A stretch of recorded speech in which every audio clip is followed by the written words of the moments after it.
असदुद्दीन ओवैसी क्या सचमुच में जो है भाजपा को फायदा पहुंचाते हैं? क्या ओवैसी भाजपा के इशारे पे चुनाव लड़ते हैं? क्या ओवैसी जो है भाजपा की बी टीम है? या फिर भारतीय राजनीतिक पार्टियों द्वारा जो ओवैसी को लेकर स्टेटमेंट दिया जाता है, जो बयान दिया जाता है, क्या ओवैसी का मनोबल गिराने के लिए इस तरह की बात की जाती है?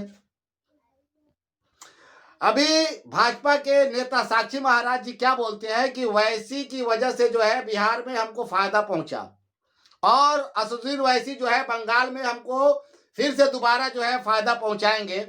भगवान और उनका खुदा, देखिए क्या कहते हैं, भगवान और उनको खुदा जो है ओवैसी को ताकत दे और ओवैसी जो है चुनाव लड़े ताकि जो है हमको जो है हमें और हमारी पार्टी को फायदा पहुंचे।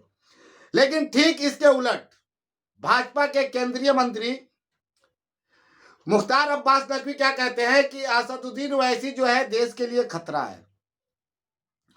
ओवैसी का चुनाव लड़ना देश हित में नहीं। क्या मायने हैं इन दोनों नेताओं के द्वारा जो बयान दिया जा रहा है, इनके क्या मायने हैं? कहीं ऐसा तो नहीं कि ओवैसी का क्रेज इतना बढ़ गया है जिसकी वजह से जो है भाजपा को भी अब डर होने लगा है? विपक्ष को तो डर है ही, विपक्ष को डर है।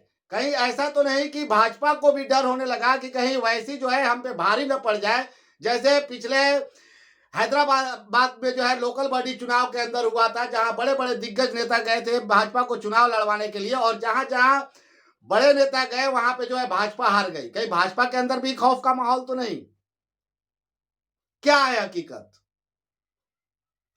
क्या है आखिर असदुद्दीन ओवैसी का राजनीतिक पेच क्या है हिंदुस्तान के अंदर? अब अगर अभी सबसे ज्यादा कोई चर्चे में है, किसान आंदोलन से भी ज्यादा चर्चे में है अगर कोई, तो है एआईएमआईएम के चीफ असदुद्दीन ओवैसी।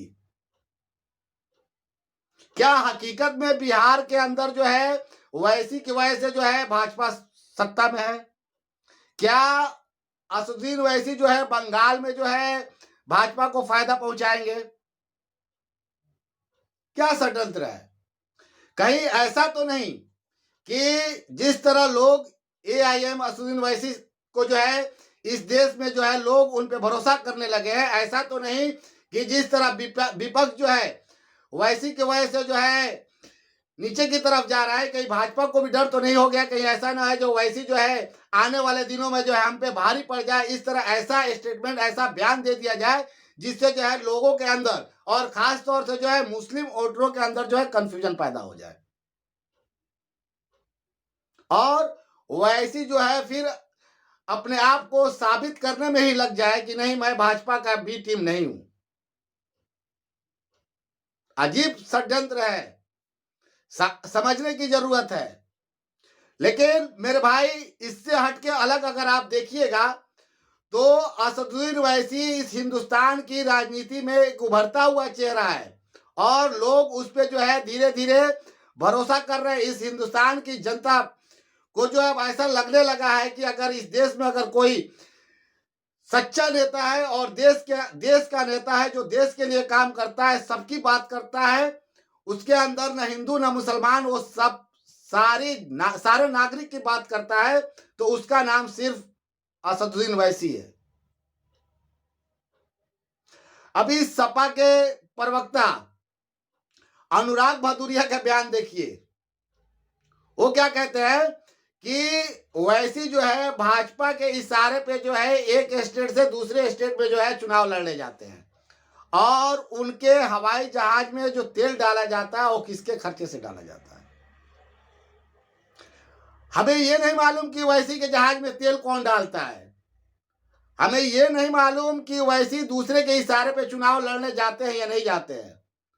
लेकिन इतना हम जानते हैं, ओवैसी का इतिहास उठा के देखिएगा अनुराग भदौरिया जी, ओवैसी का हिस्ट्री उठा के देखिएगा तो शायद आपको पता होगा कि ओवैसी उस शख्स का नाम है जो पेपर वेट होता है ना, पेपर वेट, जो पेपर को उड़े नहीं उसको उस पर रखा जाता है, पेपर वेट जिसको बोलते हैं, वो 4 करोड़ रुपए का इस्तेमाल उसका परिवार करता है। वो एक पेपर वेट की कीमत जो है वो 400 करोड़ रुपए की है। और शायद आपको पता नहीं, ओवैसी उस परिवार से आता है जिसके परिवार वालों ने हिंदुस्तान ही नहीं, पूरे दुनिया का वर्ल्ड रिकॉर्ड है ये, जो अपने देश को जो है 500 टन सोना दान में देता है। आप उसको कहते हैं कि हवाई जहाज में तेल कौन डलाता है? शर्म आनी चाहिए आपको। अरे आप विपक्ष में हैं, आपको ऐसा काम करना चाहिए, ऐसी मुद्दों पे बात करनी चाहिए, ऐसी मुद्दों पे आवाज उठानी चाहिए जिससे जो है सरकार गिरे और लोगों के अंदर भरोसा पैदा हो। लेकिन आप वैसी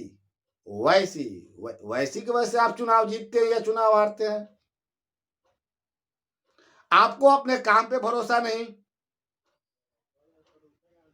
साक्षी महाराज ने बयान क्या दे दिया, आपने उसको लपक लिया।